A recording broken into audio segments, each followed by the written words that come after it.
guys are doing great. I am working hard out in the office. So much is going on. It's crazy. The thing that's kind of cool and unique that happened today is I sent one of our technicians out to the Aleutian Islands to a place called St. Paul. And he is working on a project way out in the Aleutian Islands.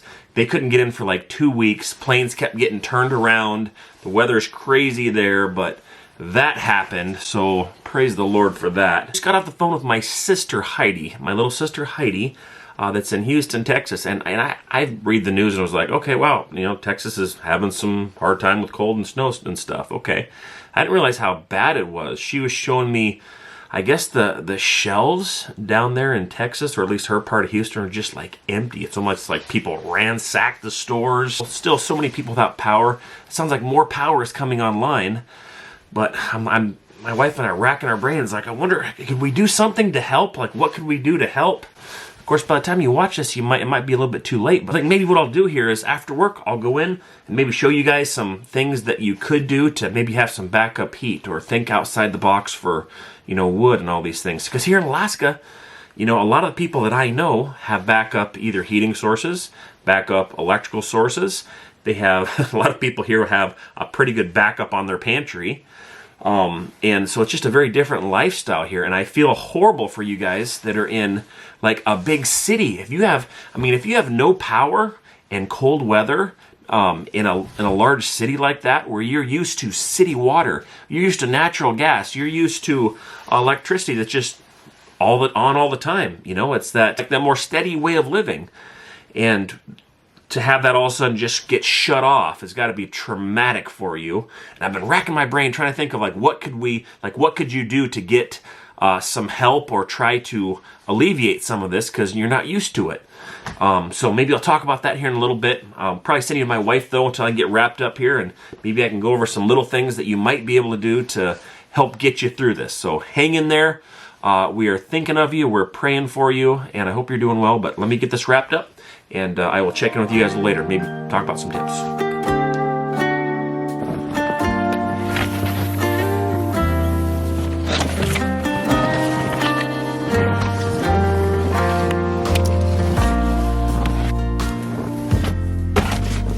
So hope you guys are doing fantastic.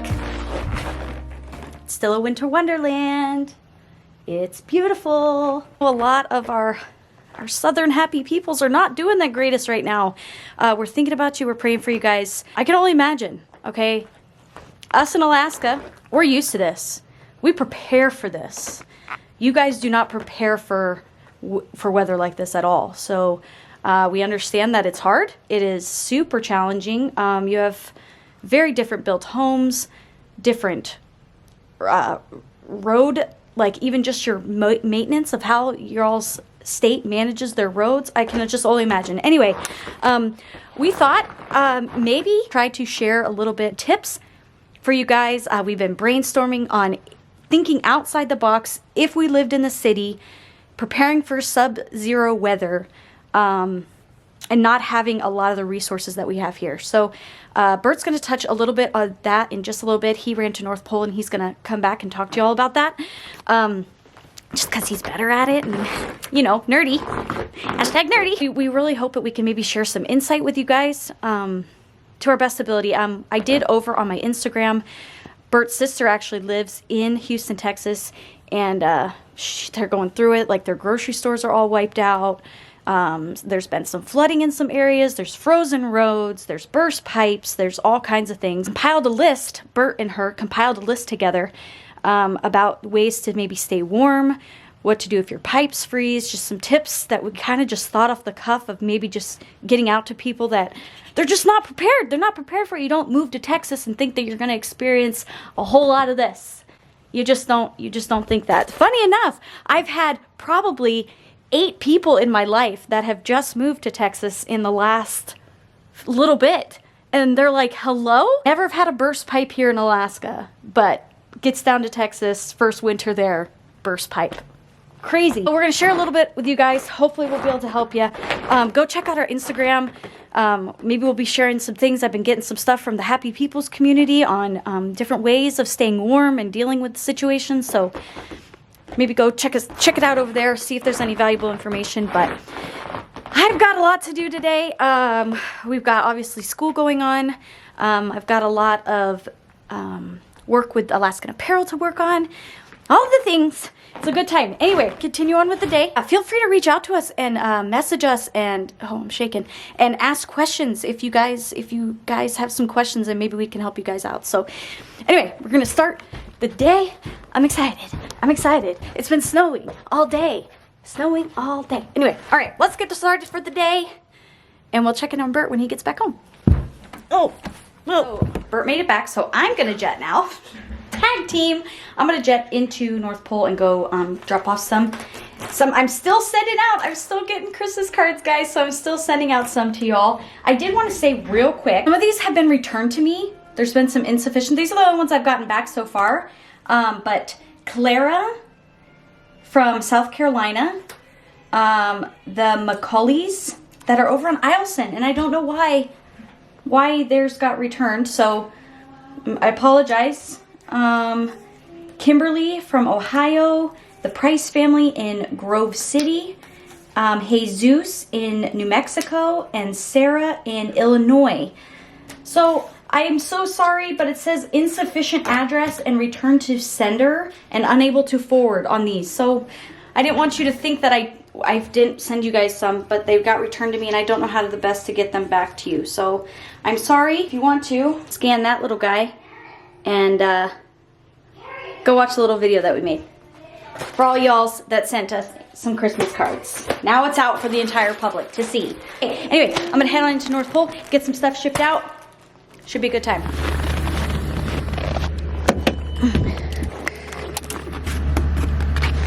Oh my gosh, it's so cold, guys. So cold. Okay, I think we're gonna go four high. Lights on.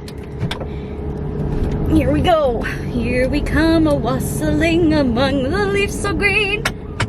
And here we come wandering some fair to be seen. Come enjoy, come to you.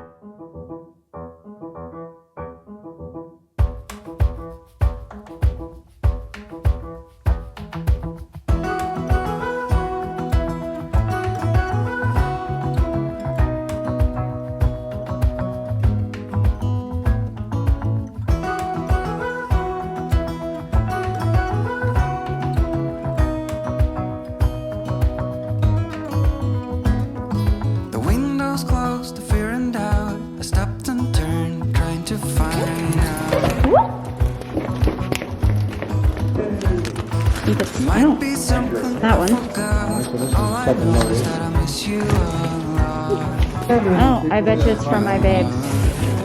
Let's do this. 7 days of eternity. I might need a card. Okay, a nice guy carried my package for me because it literally weighed like 70 pounds. 70 pounds in like this, like it was kind of like this big of a box. It was something for Bert. I'm sure it's like some type of pieces and parts for jobs that we've got going on, but holy moly, it was so heavy and it's super slippery out, like walking. I would probably fall. I almost fell twice. So he's like, I got that for you. Thank you. Be those nice people, guys. Be those nice people. Our variety pack. He bought something weird. Ooh, they're very pungent. So this is it. Mashed potato. Mashed potato flavoring. Can anybody guess what this is for? Mashed potato flavoring. He's got a concoction. That is pungent. We got to the mailbox in time. Hallelujah, praise. That's it. All right, let's head on back home. Be those nice people. Even if it's something small, like holding a door open for somebody, or telling somebody they look pretty today, or complimenting somebody. I'm telling you, makes a world of difference. That was super nice, and I would have totally eaten it out in the parking lot if he didn't help me carry that. He saw me struggling. My elbow really hurt too. Oh, I'm decrepit. All right, let's head on back home.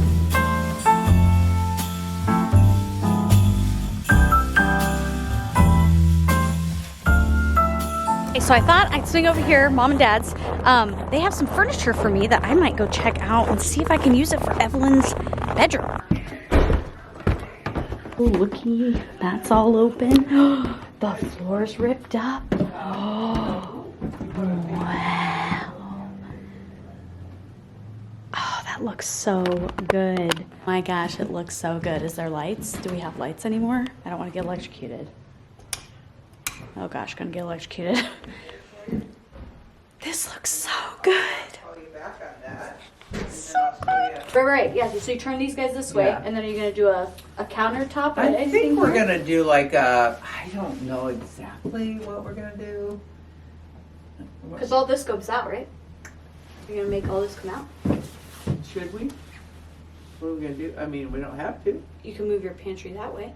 Just crazy. flop it right open. You won't have to worry about banister or anything. These boys are amazing.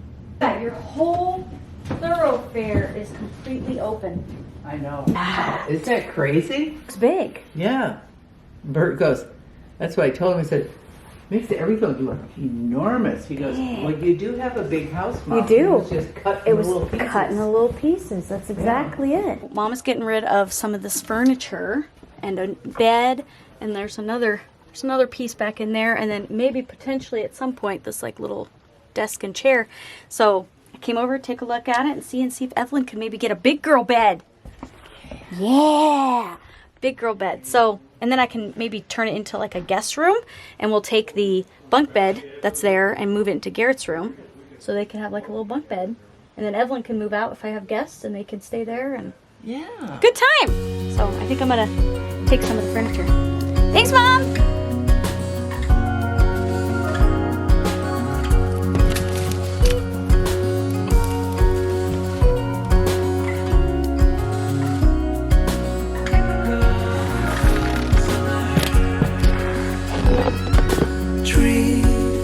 Dancing while the spring's still here. They don't make haste cause they know what's coming. All right, as promised, a couple things, guys, I want to talk about. If you run out of power, or if you run out of heat, or run out of water, like the things that are happening in Texas, and this may not apply to you now because of, things moving on. And obviously it's better to have like backup heating sources, backup, like what if things go wrong, what do you do? But when you're in a big city, and something like this happens once every 100 years, it really doesn't make a whole lot of sense to plan for, but maybe have some planning is good. One thing, guys, like you don't need necessarily like a wood burning stove, but if you're in a place that has natural gas, you can get one of those natural gas fireplaces that will actually put out a lot of heat. Future, something like that would be really cool. Plus, it's just kind of ambiance.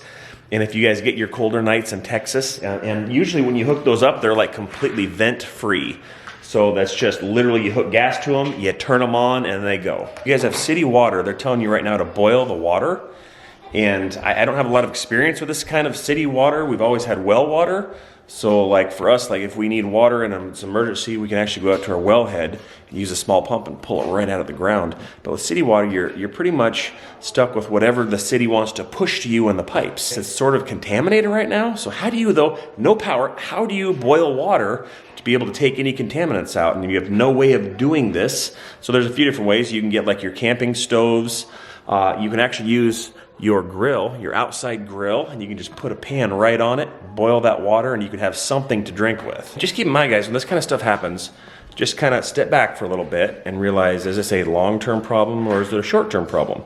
If it's a long-term problem, we got to make some major changes, but if it's short-term, it's more of a hunker in and let's just try to make it till the weather changes back to normal, right? And your electricity comes on, and then you just try to catch something, you just try to have everything go back to as normal as it can possibly be. But right now, also like the food stores, the food is like sold out because everyone freaks out. And so what do you do? Where do you find food? There's a few things. Mainly you got to think outside the box, right? You got to think differently than you're used to thinking. So maybe what you do is you go to your smaller stores. Maybe you go to like a sporting goods store that might have like your MREs, your meals ready to eat, or like your Mountain House type foods, things along those lines. Like health food stores.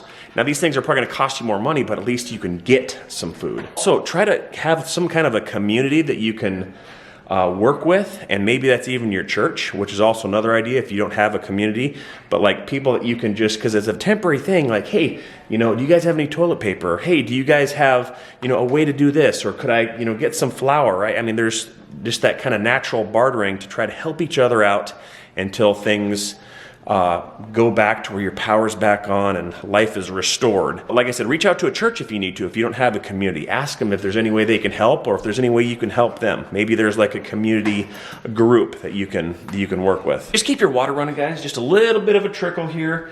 If your house gets like 50 degrees or colder, just so you don't have some freezing pipes happen. In the same way you could like boil your water on the grill, you can also cook your food in the grill.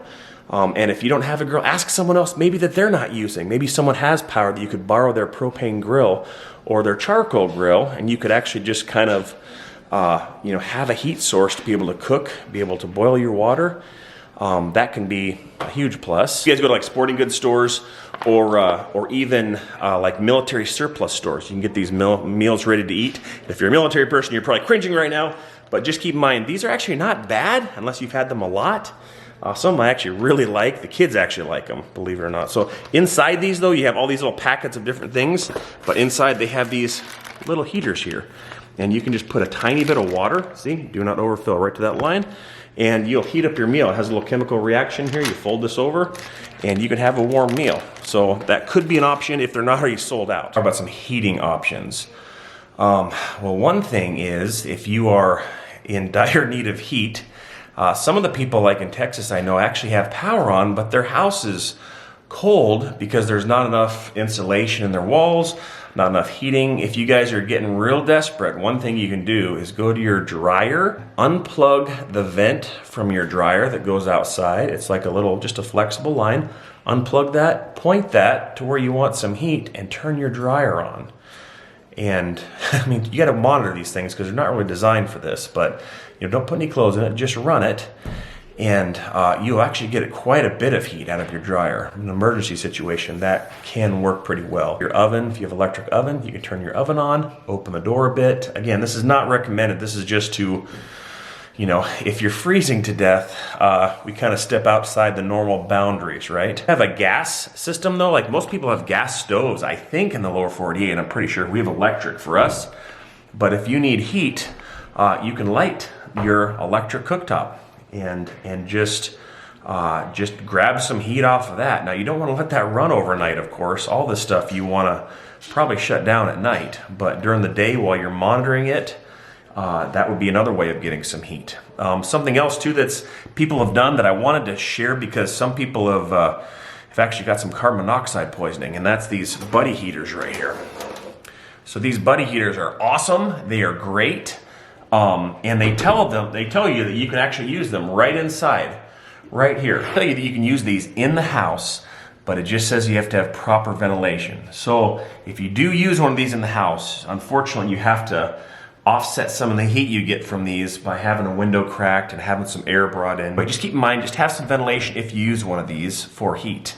Propane is really handy to have, guys. I don't know if you can find it right now, to be honest, in those neck of the woods, but so right here, these propane canisters, I've got some from probably 10 years ago, and they work just fine. And they're cheap, and they kind of last for pretty much forever. Like these propane lanterns, not only they give you light, they give you quite a bit of heat. But just keep in mind, it's kind of along the same lines of these buddy heaters. You want to have some ventilation, but I mean, this puts out quite a bit of heat when it's on. And it can give you another source of not only light and heat. A little safer way to go if you want to get some heat is, and this is not a lot of heat, but you get these big triple wick candles here. And what people have done is they'll light these candles, and you can warm your hands at least. It's nice to have a place to get warm if it's crazy cold. My sister's house was 30 degrees in the entryway and like 55 in the warmest part of the house.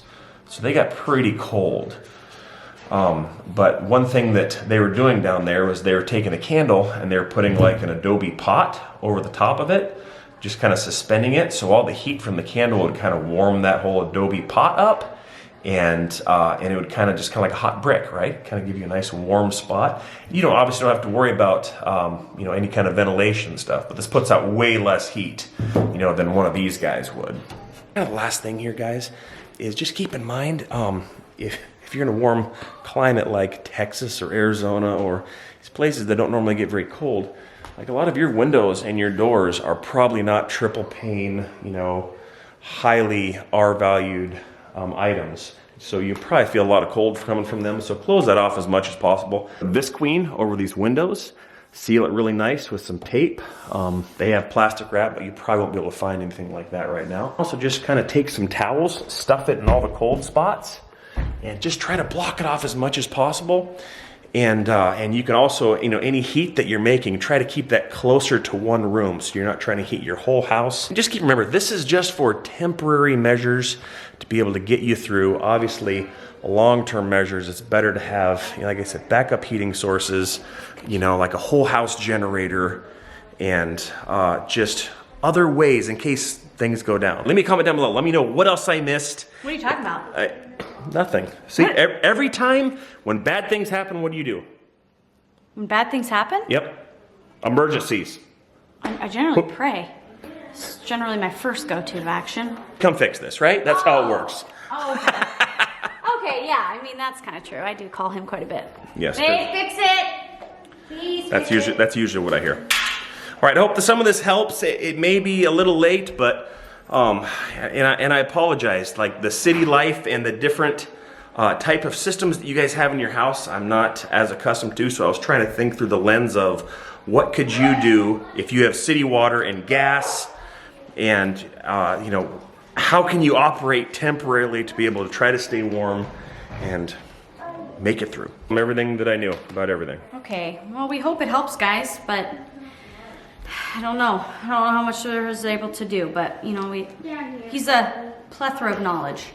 Sorry, I'm a bit of a nerd. Yeah, we know. Everyone knows. I mean, the whole community. for those of you who don't know that, for those of you, okay, they know. They 100% know, guys. everybody right? knows I'm a nerd. Well, Yeah. and I run HVAC controls. We built like lots of houses, and energy and saving and backup systems. That's just kind of a fun hobby. Appreciate you guys coming along, being a part. Hope this helps somebody, and please leave a comment down below. Let me know what I missed. If there's any other insights you guys have for backup heating, backup water, like what did you guys do? Is something working? I would love to be able to help anyone that's watching this that could be going through a similar situation. With that, appreciate you guys, and we will see you in the next video. Take it away, kids. Thanks for watching!